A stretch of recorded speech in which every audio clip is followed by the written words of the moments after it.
Bismillahirrahmanirrahim. Elhamdülillah ve salatu vesselamu ala Rasulillah.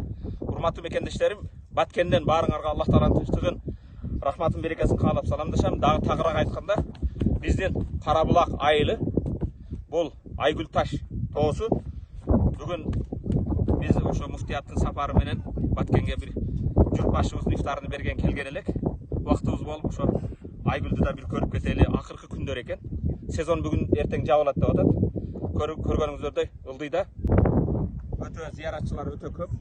Бирок тилекке каршы ылдыйда гүлдөр калбаптыр, баары гүлүн таштап соолуп калган.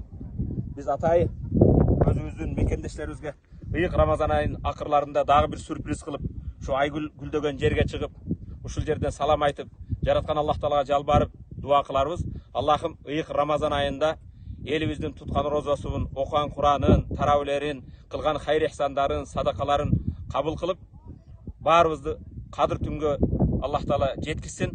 Кадыр түндөгү дуаларыбызды кылып, баарыбыздын денебизди Аллах Таала дозоктон куткаргандардан болсун. Амин. Мекенибизди Аллах Табарак ва Таала ички жана сырткы душмандардан, көрө албагандардын көзүдөн, асмандан жерден келген апаттардан сактап, мындан ары мекенибизде тынчтык болсун, биримдик болсун. Журт башчыларыбызга да Аллах Таала туура багыт берсин. Элибизге, жерибизге адилет кызмат кылуу насип этсин. Иманда, исламда кызмат кылып жүргөн каз дамлаларыбызга, муфти хазиреттерге дегеле иманга, исламга үгүт насаат кылып жүргөн бардык дааватчыларга, медреселердеги жигиттерибизге, кыздарыбызга Аллах Таала дайым ак жолдо көрсөтүп, ак жолдо жүрүү насип этсин. Арам жолдон Аллах Таала баарыбызды алыс кылсын. Алыскы бөтөн элде, бөтөн жерде жүргөн мекендештерибиздин да алардын катарында биздин баарыбыздын кесибибизге береке берип, адалынан рызкы берсин, рызкыбызга береке берсин. Негизги маселелерден бирөөсү табиатты сактоо. Бул Аллах Табарак ва Таала ар жерге берген эмес, Алланын чоң бир нематы. Бул айгүл гүлдөрү мындай эмелер болгону дүйнө жүзүндө, жер шарында белгилүү 5-6 мамлекетте гана бар экен. Ошолордун бирөөсү биздин Кыргызстанда. Мен кыргызстандык мекендештериме жана ошондой эле ушул жерге келген зияратчыларга айтарым, bunday seyrek кездешкен гүлдөрдү жакшы коорусак, келгенде эле жулуп кетпесек, могу келген адамдар мына баскан экен, башка кылган экен. Ошондуктан урматтуу мусулман бир туугандарым, ушундай кооз жерибизди сактайлы. Аллах Табарак ва Таала Кур'ан-ы Керимде ла ин шакартум ла азиданнакум, эгер шүгүр кылсаңар зияда кылып берем дейт. Шүгүрдүн бирөөсү тилибиз менен эле Кудайга шүгүр дебестен, ошо берген жерлерди таза сактап, анын келечегине көңүл бурушубуз керек. Негизги маселелерден бирөөсү дагы бул табиат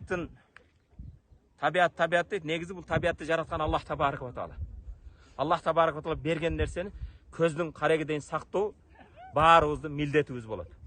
Урматтуу мекендешим, кайдыгер болбойлу, бир даанышмандан бирөө сураган экен. Асман эмне мындай таза, тунук деп суроо берген кезде даанышман айткан экен, ал жерге адамдын буту жете элек, ошондуктан ал жерде таза деп. Ошондуктан бутубуз жеткен жерди булгабастан, барган жерибизди эс алабызбы, башка кылабызбы? Кудайыма шүгүр, мисалы Баткенде айгүлүбүз болсо, Кыргызстандын бермети болгон ысык көлүбүз бар, канчалаган жайлоолорубуз бар, сары челегибиз бар. Ушуга окшогон жерлерди барган жерде дегеле тазалыгына сактайлы. Пайгамбарыбыз саллаллаху алейхи вассалам имандын 70-70тен көп шакчасы бар дейт.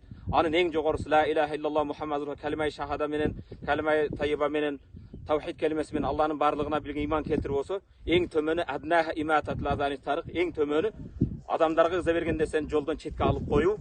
Ошондой эле уяттуулук имандан дейт. Уяттуу бололу, мекенибизди сактайлы. Ат-тухру шатрул иман, тазалык имандын бир бөлүгү дейт.